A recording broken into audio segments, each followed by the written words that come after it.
Merry Christmas, everybody. Can you believe it's just a week before Christmas, or maybe it's closer, depending on when you're watching this video? Well, it is time to have a birthday party. As we've been talking about all month long, we are celebrating the birth of Jesus, and just like anybody's birth, when we celebrate, we have to have a party.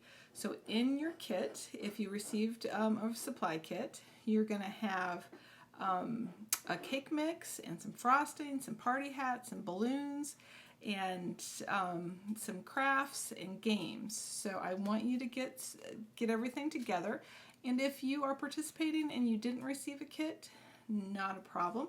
All you're going to need is to get a few supplies, cake mix and frosting, and then you can get party hats, balloons, whatever you use to celebrate a birthday. And even if you did receive a supply kit, certainly if you have different traditions in your family for celebrating birthdays, then bring those to your birthday party for Jesus as well. To start with, in your kit was a craft, because whenever I have a party, I like to do a little activity. So this was a little wreath craft. It actually has a couple of purposes. One, it's pretty, and two, it can hang on your Christmas tree, and three, it has jingle bells. So I want you to go ahead and make your wreath, and then after you have cake and have done the other party festivities, you can use this to go around and do a little dance, put some Christmas music on, and just have fun as a family. Now, I already have this one done, but I did want to just show you one thing. It's pretty simple. In your kit, you have beads and bells and a charm that has a little saying on it. So you guys know how to thread a bead through a chenille stem. It's pretty simple. You just obviously just pull it through. So we don't need a lot of explanation for that. But in case anybody, of course, the eyesight is not what it used to be. I gotta find a little hole. There we go. In case you're not sure how you finish your wreath, I wanted to just show you. And I have, I put actually beads all along, but you don't have to do that. You can spread them apart. You can show some green. Whatever you prefer works. This is your work of art. So I'm actually going to spread these apart a little bit, give it a little space. But when I'm all ready, I want to make sure that I have a couple of solid beads at the end. And how you're going to finish this off to complete your circle is take the ends and you're going to actually then just thread them through the other side. So you can see that. Just stick them right through the other beads.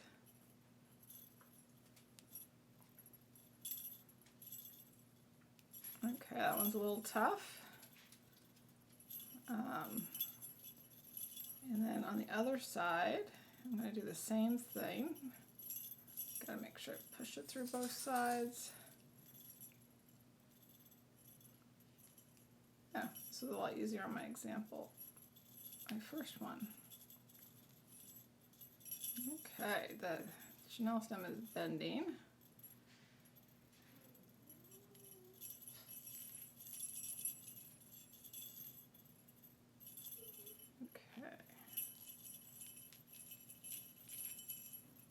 Okay, there you go. It might take a little muscle to get that through, so you might need a parent or somebody to help you. The first time I did it was a lot easier than that, but if you have any difficulties, don't worry. But when you put them in through the other beads, then that closes your circle, and then you can bend it into a nice wreath. And I certainly gave you enough beads that if you wanted to cover the whole thing, or if you have other beads at home that you think would look pretty on your wreath, go for it. The other option, if you wanted to make a bracelet, this is way too big for a bracelet, but you can always measure your wrist and cut the chenille stem down, and that will give you, just make sure you can get it over your hand, and it will give you a beautiful Christmas bracelet to wear. And then you can jingle all Christmas season long. So Okay, so now that we have our craft done, let's get to what some of the games are. Now, there is a little box that has a charade game in it, Christmas charades. So I think a lot of us have already played charades, but if you're not sure what charades are, basically you look on the card and then you have to act out whatever is on the card without saying anything, and everybody else guesses. So have fun with those cards. You can take a look at them and see what fun Christmas characters there are, and that would be a great family activity. The other game I have is a candy cane hunt game. I had to include this in our kits because every year when I did a Christmas Vacation Bible School, I always did a candy cane hunt. So unfortunately, we're not able to be together to do a candy cane hunt, but that doesn't mean you can't do it at home. So everybody has a box of candy canes and directions. There was a bag or two, depending on how many kids, or 3 or 4, that came in with the candy canes. So when mom or dad are hiding the candy canes, the kids can decorate on their bags, Christmas themed bags or whatever you want. And then when the mom and dad say go, you rush around and see how many candy canes you can find in 10 minutes. Mom and dad are more generous than however long they want to give you. But the more you rush around, the funner it is. Also on your candy cane is a little poem on your candy cane box. So I'm going to open this up. Maybe, geez. Those candy canes don't want to come out. Ah, there we go. And I want to read this poem with you because you just think that this just a candy cane, peppermint, you eat these around Christmas, right? But there's a lot of symbolism. If you looked or watched our video on the Christmas tree, you can see how much symbolism is involved in what we put on our Christmas tree. And that's true of the candy cane too. And these are bookmarks, so feel free to hold on to that if you'd like, and you can bring it out each Christmas.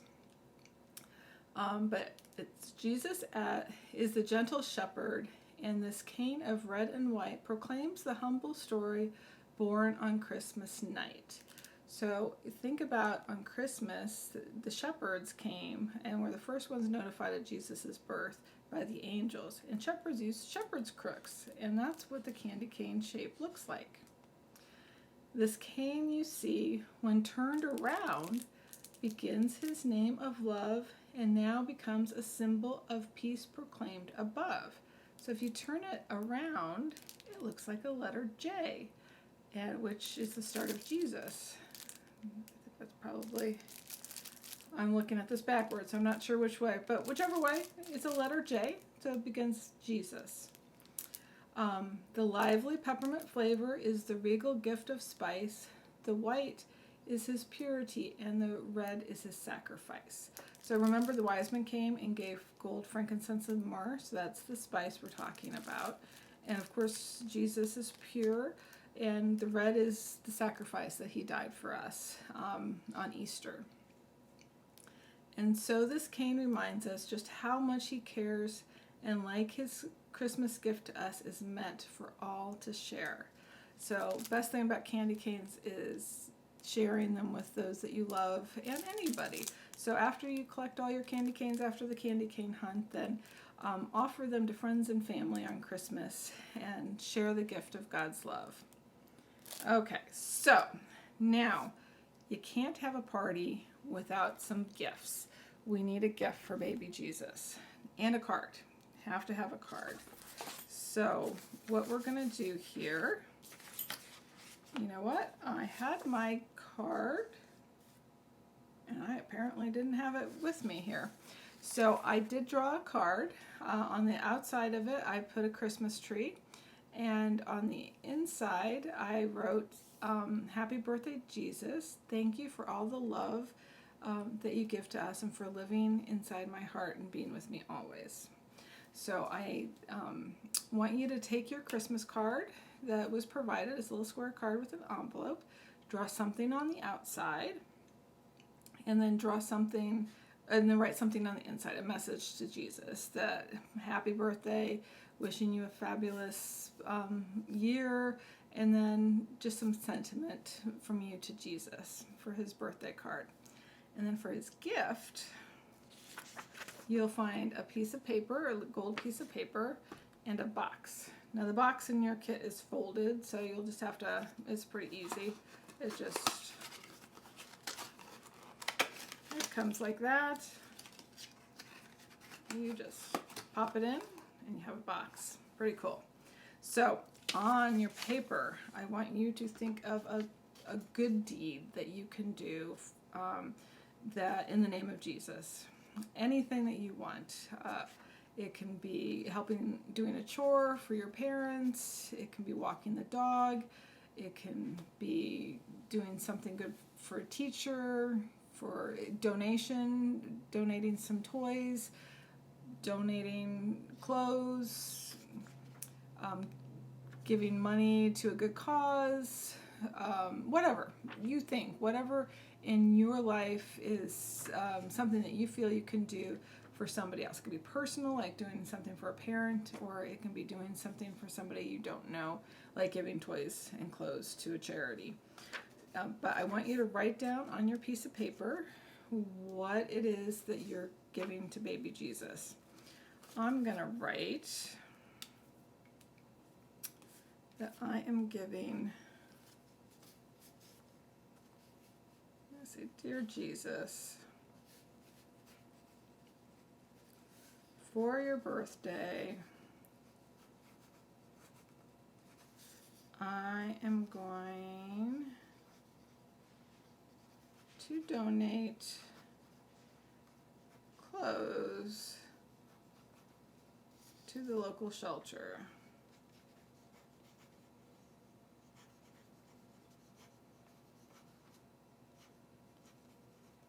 And Penny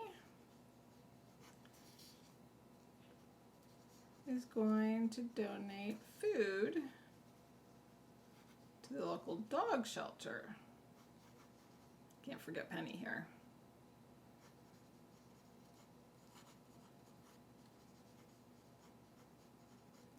So I'm going to gather some clothes, and then we're gonna also do a little shopping and get some dog food and donate those to the local people shelter or charity, and then the local dog shelter. In other days when it's a little warmer, I might choose to do something more personal, like do some gardening for a neighbor or something where I'm interacting with people. In today of COVID, that makes it a little more difficult. But if you wanted to do something more personal like that with somebody that doesn't live in your household, then certainly you can write that down, and then come springtime or when we're able to get out a little more, then at that point you can complete your gift to baby Jesus. So what you're going to do is fold your piece of paper that has the present to baby Jesus. You're going to put it in your box with the card, and then you're going to put it under the tree. And then come Christmas morning, you'll know that baby Jesus has his birthday gift. Now, the very important thing is you have to follow through with whatever you wrote down. Like I said, if it's something that you can do right now, then I suggest you do it as soon as possible, sometime over the Christmas holiday, so that you're sure that you fulfill that present for Jesus. But if it is something that you can't do now for whatever reason, because you need warm weather, you need COVID to be over, you need to be back in the school building, whatever the case may be, then just keep that in the back of your head, that when the circumstances are right, then at that point you can fulfill your present for Jesus. So now that we have games and crafts and presents, I think we need a cake. Okay, so I also seem to have misplaced my balloons. I am not doing a very good job here of keeping all my stuff together, but that's okay. In your kit you have balloons. Make sure you blow up your balloons and so you can decorate for the birthday party. On actual Christmas, I'm going to make sure I have Jesus's card and my balloons as well as everything else. And you can do this on Christmas because Christmas is Jesus' actual birthday, but you can do it anytime Christmas week that you have time to have a party with your family. So what I do have, I have my party hats. Okay, there we go. And you know what you need for a party? You need people. It'd be kind of sad if I was having a party all by myself, although if it was just me and that's all I had, then I would be happy to sit down and sing happy birthday to baby Jesus and have cake and do some games by myself. But I am in luck because I actually do have somebody else that I can throw my party with. Samuel! Yes. Okay, this is my son Sam. He's all decked out in his Christmas sweater. So Sam, for our party, you need a hat. Okay, and we have a cake. That's why we're in the kitchen actually, because I've been busy making the cake.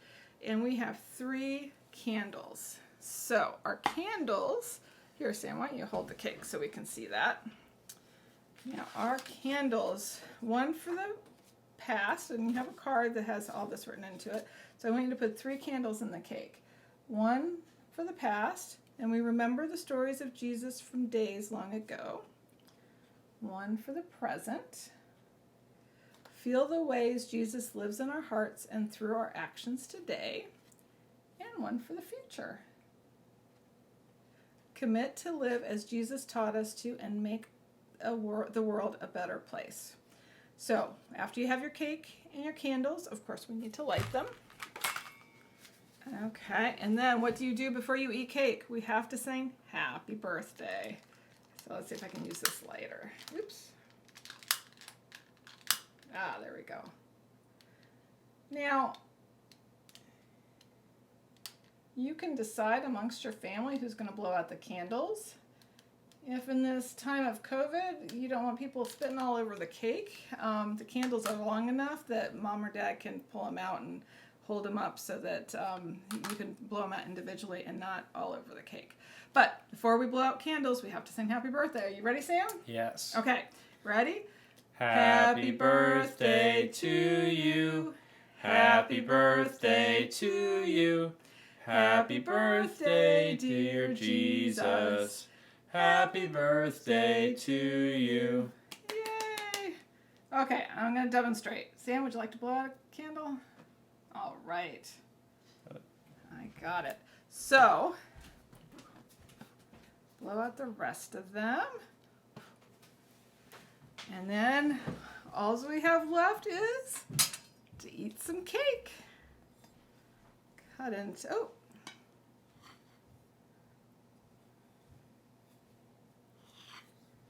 All right, big piece of cake.